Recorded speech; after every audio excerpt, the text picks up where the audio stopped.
What's going on, everybody? Welcome back to yet another beer review, episode of Blackboard Beer Reviews. Today we're looking at a beer I never thought would actually see the market. It's had label approval for like 2 years. There's been batches of this draft only for like the last 3 years. And finally the day has come when you can purchase Misanthrope from Surly Brewing Company in bottles. $25 fucking bottles. I kind of told myself I wasn't going to buy this one, but it was a beer way back when that really kind of got me into wine barrel-aged Saisons, or I don't want to say Brett beer in a way. Like, I was already into it and had tons of Cantina and other stuff, but it was cool to see a local brewery that I liked so much back in the day to kill it. And when it was on draft in Brooklyn Center, it was fucking stellar. So let's see. It's still brewed, I believe, in Brooklyn Center, and it was bottled in Brooklyn Center, so let's go ahead and see if it's worth the hype. If you don't know what this beer is, this is, I think, Cynic, a version of Cynic, their Belgian-style Saison,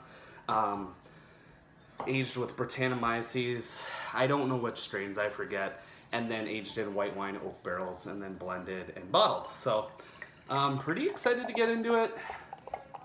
It's nice to go ahead and get into some new beers and new styles in the new year. It's 2017. Why the hell not?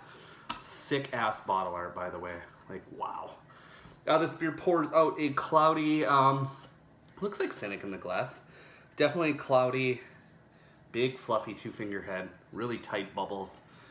Does not say the ABV that I could find on the bottle.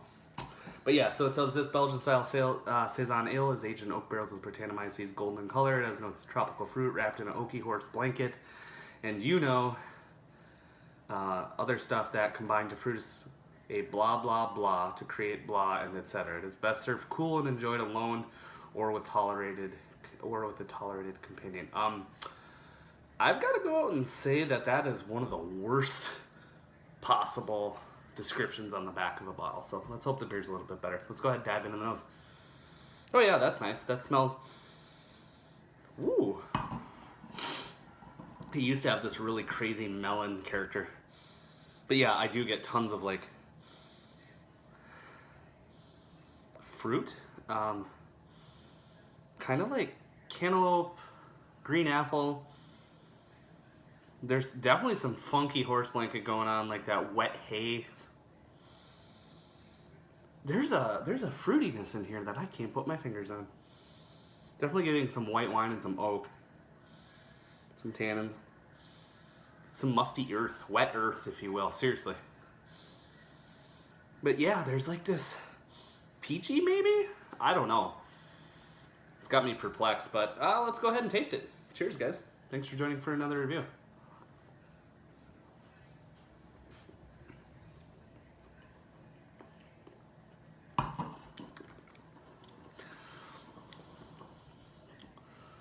Sorry, I like to swirl my beer. That proper glassware though, right?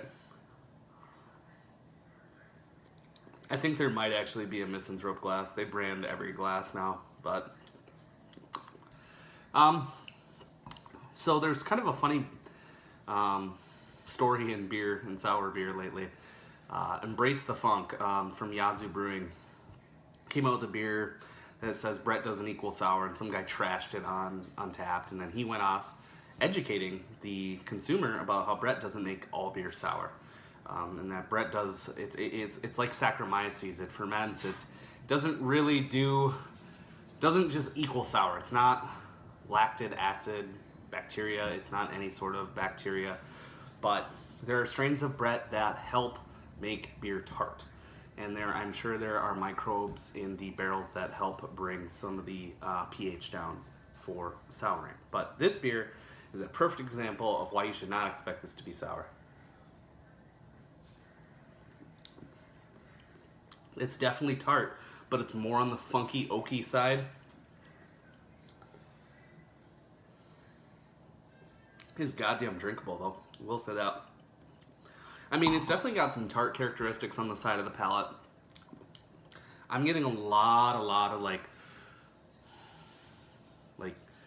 sugars that are in this beer that I don't think should be in this beer at this point in time, if it was truly sitting in wine barrels for as long as I think it might be.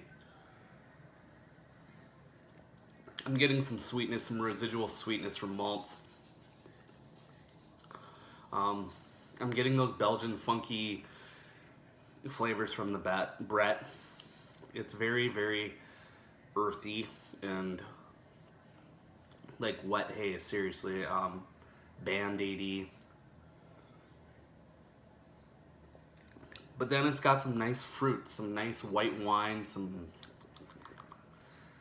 I don't know, but then it just gets into like this cereal-like sweet, grainy finish. And that just shows to me that this beer was not ready to come out yet. That it was rushed. You cannot rush barrels.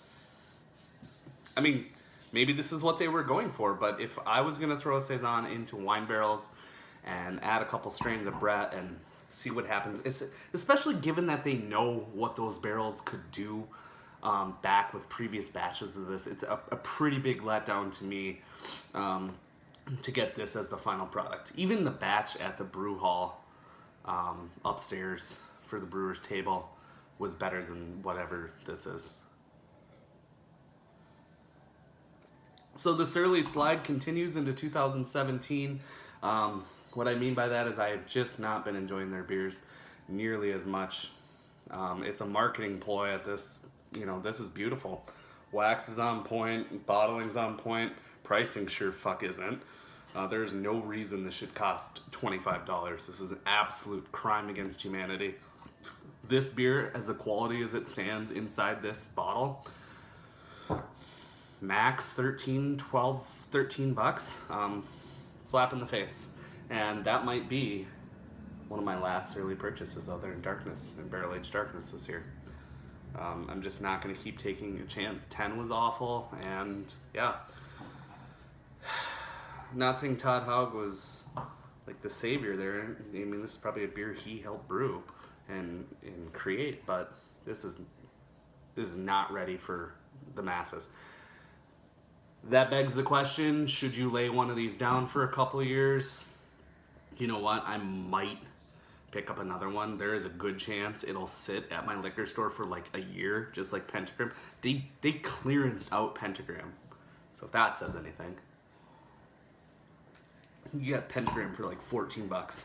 I'll definitely drink it. It's definitely drinkable. It's not bad by any means. It's just not what it was, and it's clearly not ready to be consumed.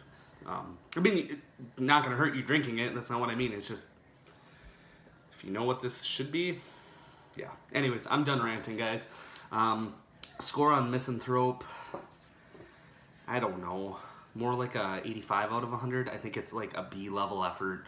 I could even go, you know, 82-ish, 81-ish. It's borderline B minus. Yeah, I'm gonna go down to that score. It's beautiful packaged and it looks pretty solid in the glass, but it sure as hell is not worth the money and is not worth your time or money. So let me know if you've had Misanthrope on tap at the brew hall, back on tap way back when at Brooklyn Center, or if you've had bottles of this, and let me know what you think of it. Otherwise, we will see you again very soon in another beer review. Cheers.